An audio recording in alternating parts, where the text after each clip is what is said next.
Hello everyone, welcome back to our channel MSI Analytics. So in today's video, we are diving into the foundational steps of data preprocessing and data cleaning.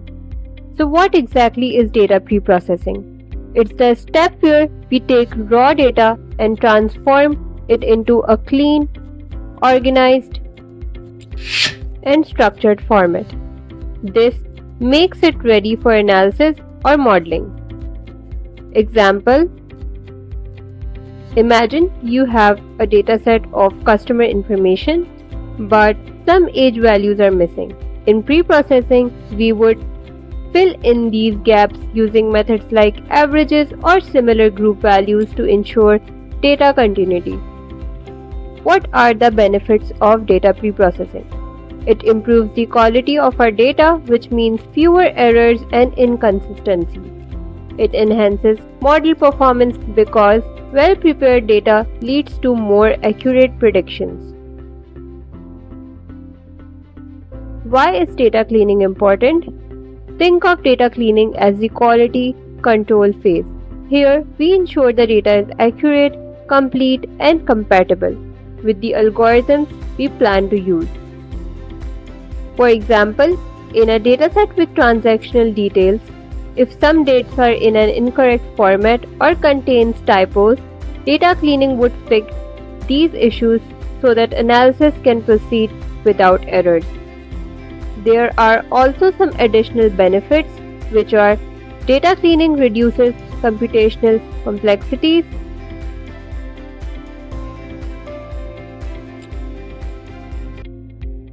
clean data requires less time and resources to process.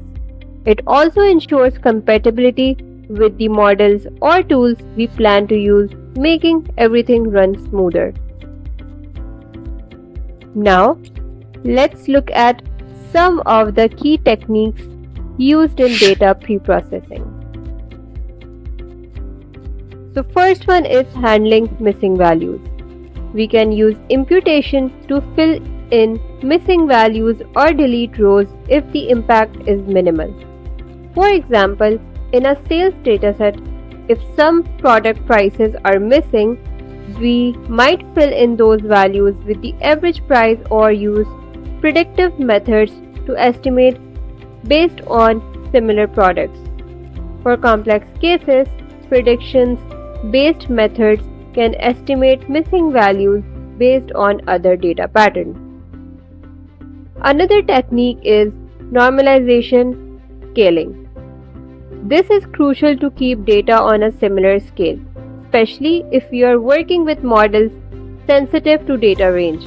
For example, if your data has age ranging from 18 to 70 and income from 30,000 to 2 lakhs, scaling brings these different values into a consistent range.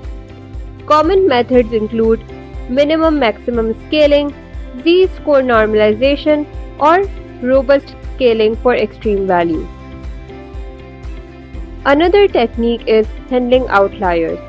Outliers can skew results, so we either trim them, transform them, or use other techniques to minimize their impact.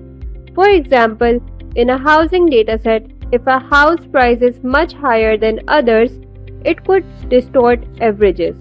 Here, you could apply a transformation like log scaling to reduce the impact.